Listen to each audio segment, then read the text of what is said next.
Good morning, good afternoon, good evening, wherever you are. I'm going to be speaking relatively straightforward and hopefully in short order because I keep getting questions and they don't always fit into whatever I'm working on at the moment.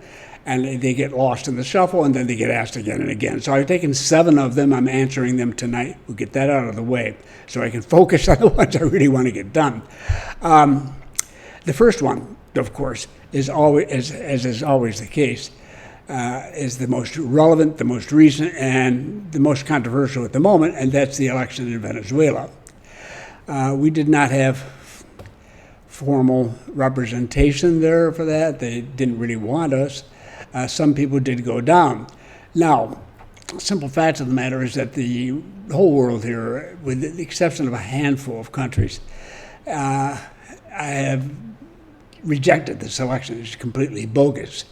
And the president has announced in a speech to the people that he would order the diplomats, the embassy of Panama, to come back to Panama City, and they're suspending relationships with that government. They haven't completely dropped recognition of that government completely. They suspend it, they put it on hold, while we see whether or not the pressure that's coming down on Venezuela and undoubtedly lots of conversations and negotiations going on in the background are over and done with. If we know whether there's any hope of getting these guys out, or if not, then onward and upward, or onward and downward. Anyhow, so that's, but the Panamanian response is to forget it, that was not an election, that was a joke, a bad joke. So moving right along, and associated with it is the Darien and the illegal immigration of people across that. Now we've got a whole new agreement set up with Costa Rica, the United States, and ourselves. We specifically one with the U.S. Right at the moment to get these folks on planes and send them back to where they started, so to speak. It's not going to be easy, but it's going to be done one way or another. We'll see what happens. But one hope is we've done a lot to focus the crossing to a specific area. It's not easy, but they've been doing as well as they can, and we've had a drop off in the number of people showing up and so on. But this is all very recent. Now with the elections coming out this way, we could have, God knows, another million. And Colombia is a challenge here because they're not as cooperative and you can understand why. They already have 3.5 or 3 million, whatever it is, Venezuelan refugees, and the idea of another 500,000 or 1 million walking across the border doesn't come as very happy to them. So this is all very tricky. We're going to have to see how it works out. We're hoping eventually get that government to step down or some sort of compromise made that allowed people to return. But that would, we hope for many things, and we have to live with what we've got.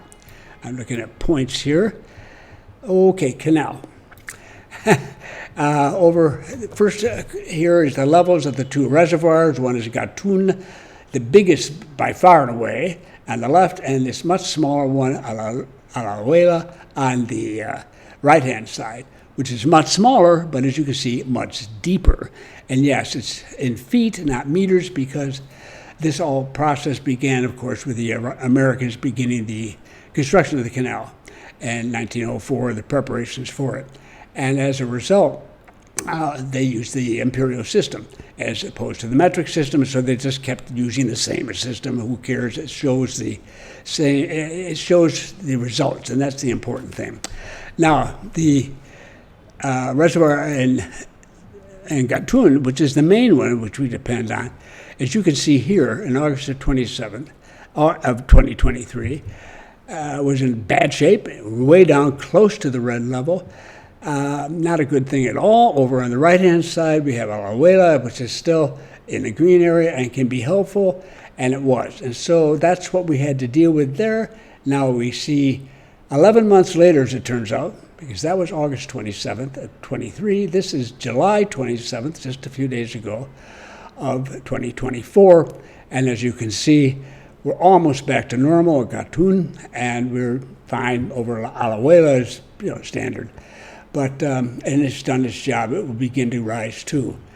more than it has already. But cartoons is a real story here, and back to normal should be done sometime very, very, very soon. Okay, so going on to the next issue. This is number 4. The new reservoir, where does that stand? And I'm going to put a link regarding that into the description below this video, and you can go in and see what's being discussed right at the present time. It's a Google translation. It's a 6-year project. It's going to cost $1.6 billion or $1,600 million for the Spanish speakers.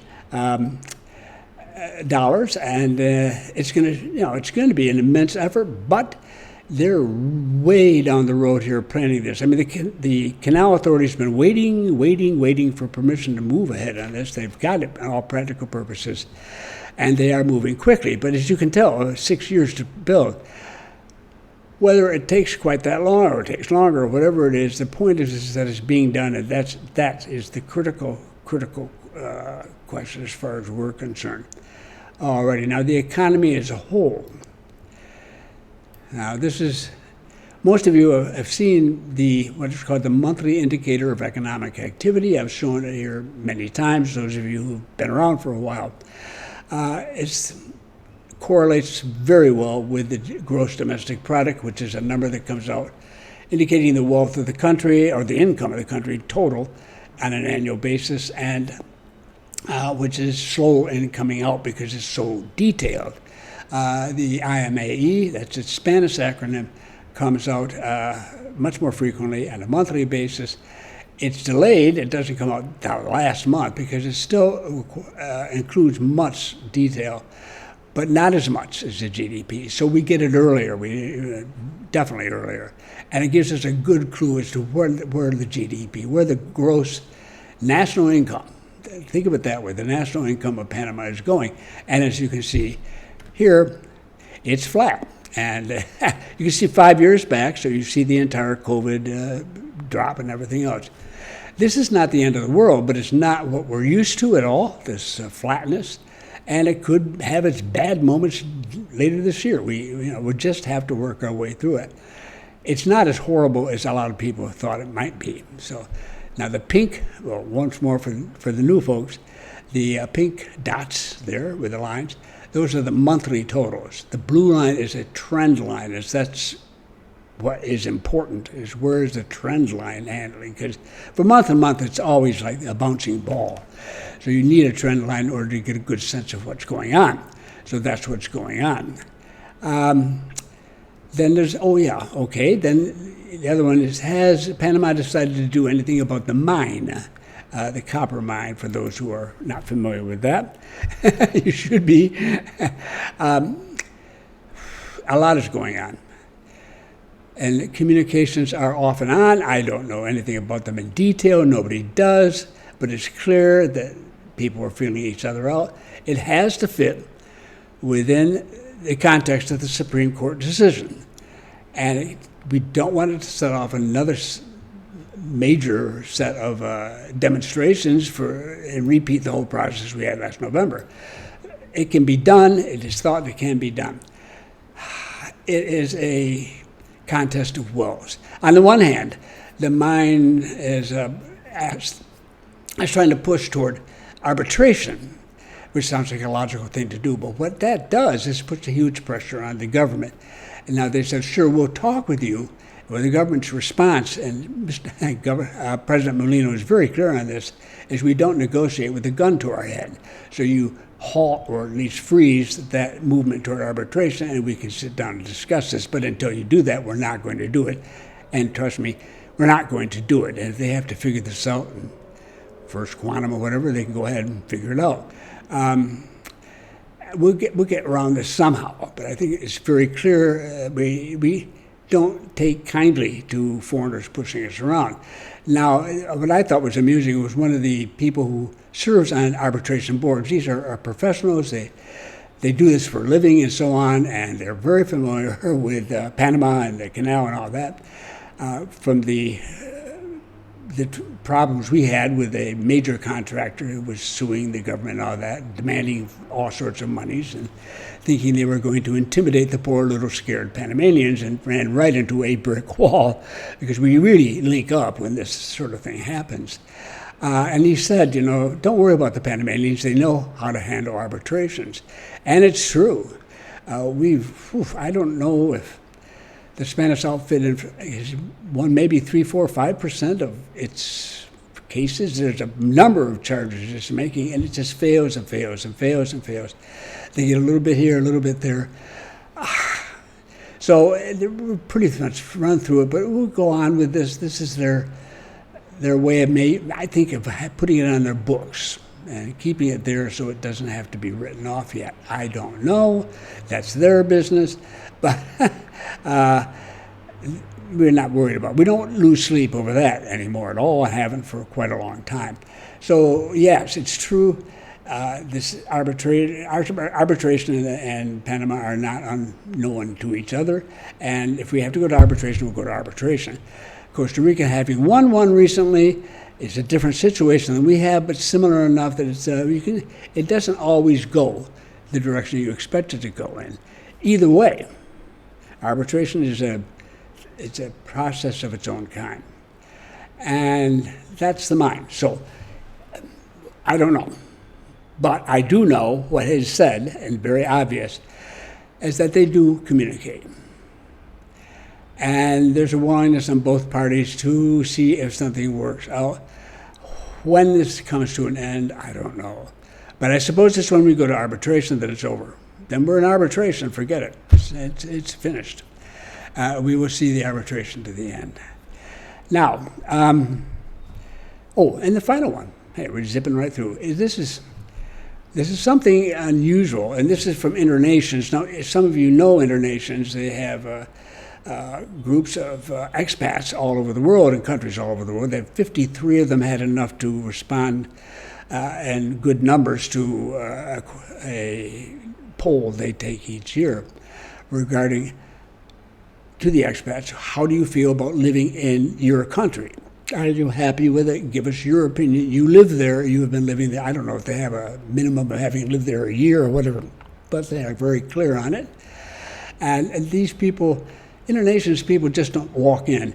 They are brought in. Somebody invites them, and they come to an event of some sort. Usually here in Panama, it's typically been a dinner, some restaurant. Everybody gets together, and everybody pays for their own way, and it's nonstop conversation, that sort of thing. It's a very nice meet and greet, but I mean, you've got to be into that. I've been through that many times, so I was invited. It was a very pleasant time. I had a good time, met some interesting people. But frankly, I've been meeting interesting people for a long time in this business, I'm not the sort who goes out and spends a lot of money on eating. I'm as cheap as they come, man. I think I have to be, But when I do, it's going to be for a good reason. I mean, that's a terrible thing to say. These are good people, but I have met retirees, lots and lots and lots and lots of them over the last 20 years here. And charming though they may be as a group, no, I don't need to join another group. So, but they are of interest because their members are people who live here and are active in this sort of expat community that we have, which is much larger than one expects. Internations has 5.3 million members globally. And you say, how could they be? I know some people would think, how many Americans are, wow. Guys, it's not Americans, it's expatriates, okay? So Americans are a portion thereof of the total, probably a fairly good number. But I think they have like 30 nationalities represented on their staff alone. They speak a number of different languages and so on. It's quite an operation. It's quite an organization. It's big. And so you're getting the opinions not only of one particular nationality, but everybody who comes from elsewhere and gets thrown into a new society, a new country, to live there. And their response and their reaction directly, without losing anonymity. In other words, it's private, it's confidential, but you get to get the results. I will give you a link to it down there because Panama has done fairly well. What I would say to you is this. use the link, and you go to it, and then just scroll down. Don't have to click on any other link. You'll pass one by for Panama, just ignore it. Just scroll down, and you'll see the 10 best on the left side and the 10 worst on the other. There's summaries. And then immediately under that, so it turns out that Panama will be the first country described. You can see and I've met some of them, they're real people, what they feel about Panama as a place to live. Of all the services that put together something, although this is not a scientific poll in the very strict sense of the term, it is different in that it only speaks to people who live in those countries who are expatriates. And it recognizes the global nature of this phenomenon. And that's important too. Because once you get here, just because you come from one country doesn't mean you don't end up getting to know expats from another country. It's traditional.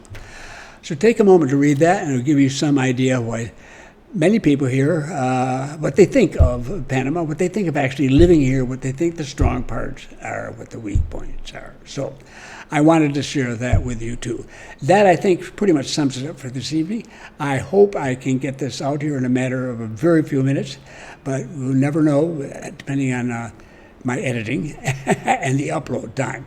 But thank you very much for dropping by, and I'll go back to work on the food. See you then.